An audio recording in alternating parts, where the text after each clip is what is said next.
The ancient beliefs of Native American peoples mentioned the existence of a creature that appeared to be the incarnation of a nightmare.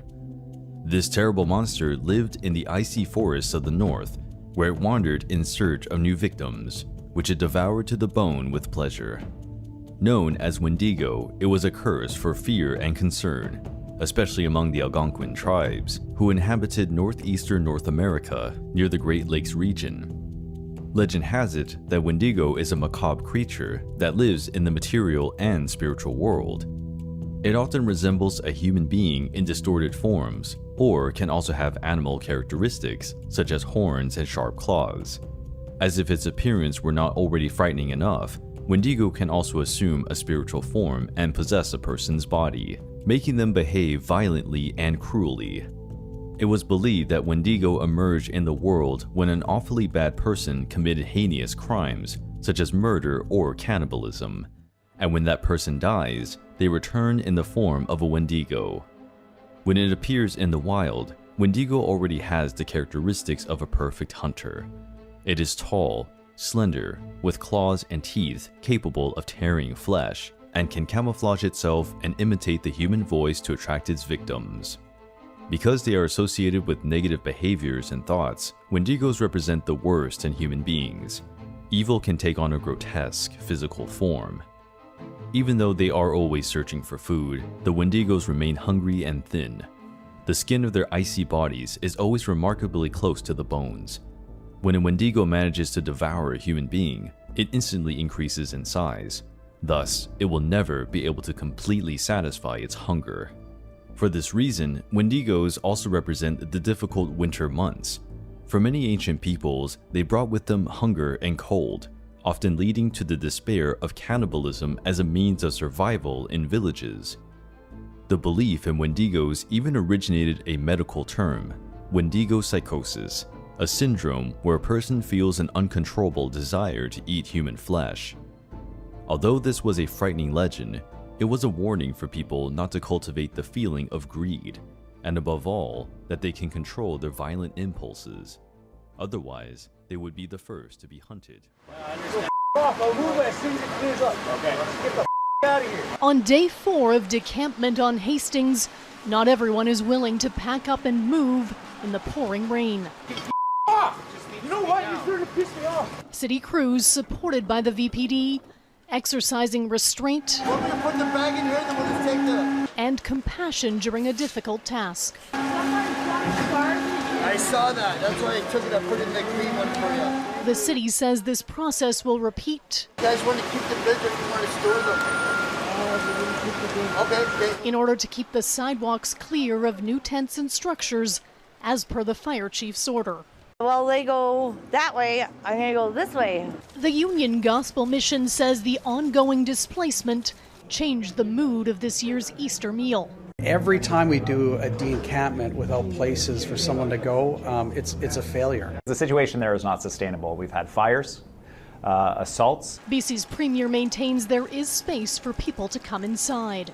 It's emergency shelter space, it's dignified, there's meals, and it is a chance to assess people, get a sense of what they need for housing, and get them into the housing that we're bringing online, 110 units a month over the next 3 months to get people inside into permanent housing. I think that they've got a long way to go. After navigating people's makeshift homes since last summer, condo residents say they've noticed some improvement outside. I'd love to see it vacant of people, nobody selling anybody anything, and it not smelling like a toilet. Madeline Reardon also doesn't know if housing alone will solve anything. But I think that ultimately it's a mental health crisis, and I'm not exactly sure what the answer to that is, but I know that they need to have some mental health professionals doing more. For now, expect more of this. That way you guys have all your belongings. Kristen Robinson, Global News. So I ran up behind him with a hatchet, smash, smash, smash. He was a viral sensation. I'm Kai. Kai, can I get spelling for you? Straight out of Dogtown, K-A-I. Known as Kai the Hitchhiker, the Canadian drifter. This is the TV interview that got him noticed in 2013.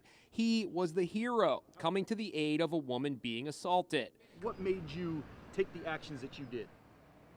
That woman was in danger. His notoriety led to an appearance on the Jimmy Kimmel Show. What do people say to you when they see you?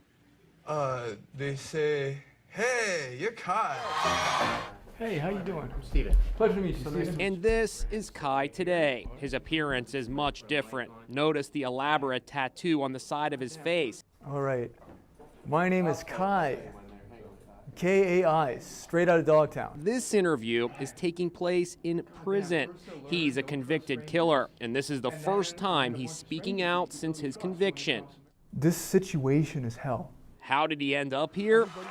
3 months after he appeared on Jimmy Kimmel, Kai hitchhiked across the country and wound up in New York's Times Square, where he met 74-year-old lawyer Joseph Galfy. How did you meet this man, Joseph Galfy? He walked up to me and said, hey, you look lost, where are you headed?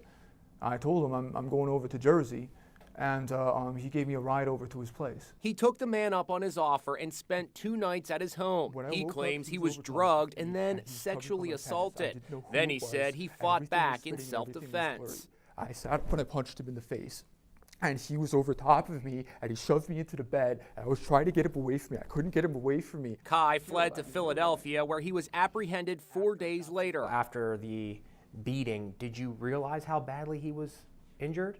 No. You just thought I had to get out of there. I just had to get out of there. When I woke up and he was over top of me, I panicked. Did you know he was dead? I didn't know that he was dead. This man's ear was almost ripped off. His neck was fractured. His face was fractured. The ear injury came from one horizontal kick from on my back. That ought to tell you I was on my back on the floor. But the jury didn't believe he acted in self-defense. If this was self-defense, why didn't you call the police right then and there? I'm an illegal immigrant. They aren't going to investigate. Kai still insists he's innocent and says critical evidence that could have proved he was drugged was ignored and destroyed. He's filing an appeal. In this case, the judge told the jury that the burden was on me to prove intoxication, and therefore self-defense, and therefore my innocence. Who's the real you, right? Is it Kai the hitchhiker who we saw in this video, the guy who saved the day, the guy who came to the rescue, or is it Kai the murderer? Who's the real you? Definitely never Kai the murderer. I've never murdered anyone. In court, the judge called Kai a cunning and manipulative, cold-blooded killer and sentenced him to 57 years in prison for first-degree murder.